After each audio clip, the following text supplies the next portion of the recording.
Speaking of Medicaid and confusion, the OMB just rescinded the federal funding that was put into place yesterday. My next guest says it had every agency erring on the side of caution. So what happens now? Let's bring in TD Cowen, Washington Research Group's Chris Krueger. Chris, a breathtaking 24 hours here. What's the latest? Where does this leave things?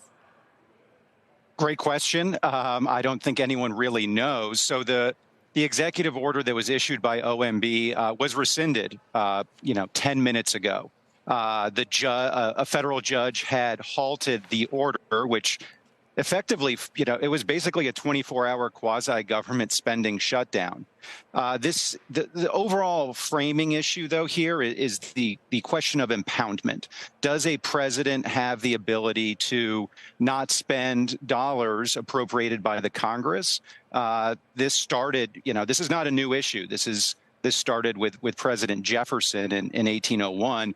The process was made unlawful in a 1974 act that Trump and a lot of his advisors believe is unlawful. So this issue, it's probably the end of the beginning. The Supreme Court will probably weigh in on this at some point.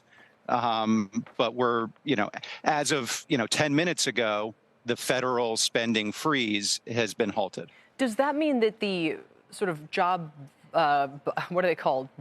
Buyouts, the voluntary job cuts, was that part of this or was that a separate issue?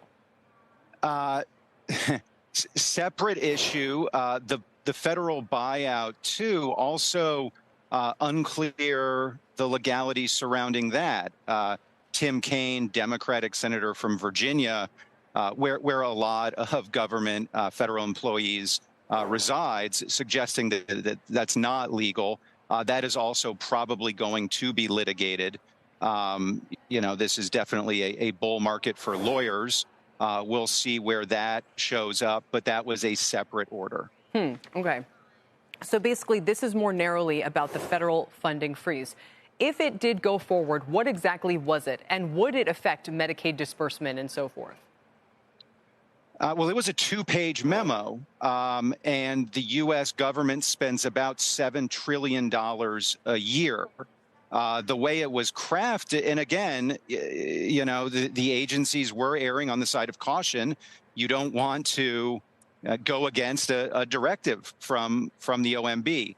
I think our suspicion is initially this was largely about grants and loans and seeing if those federal funds sort of ran afoul of President Trump's, vision for America. In the executive order, they highlighted a lot of the DEI efforts and others. But the way it was worded, the Medicaid system, the online Medicaid system shut down. Right, because let me just pause you there, Chris, for a second. I've seen the same thing in the headlines. Even when this was rescinded, it said, OMB rescinds, order to freeze grants. And I thought, well, okay, that doesn't sound like that big of a deal. But why is this order to kind of freeze grants, which has now been rescinded, shutting down things like Medicaid? Well, because it was, it's a two-page memo. It was very broad, and it just people didn't. My suspicion is a lot of these agencies didn't really know how to interpret it, and typically they just freeze. I think another complicating component of this too is that a lot of President Trump's appointees are not in these agencies yet. Only a handful of cabinet secretaries have been confirmed. We're still very early days, so it was just sort of mass confusion, which is why we do think this is sort of not this will return in some capacity.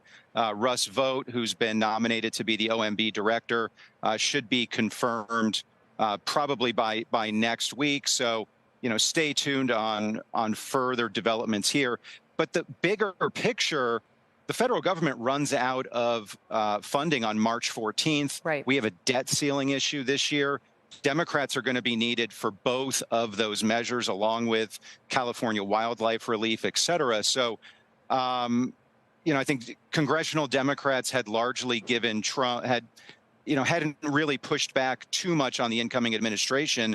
And a lot of Democrats have referred to this as a constitutional crisis. So I think March 14th will be here sooner maybe than folks want it to be, and that could be a real issue. Yeah, it's a preview of that larger fight and maybe, the ongoing fight that we're going to have all year long. Chris, thanks. Appreciate you helping to clarify some of this. Chris Krueger joining us from TD Cowen today.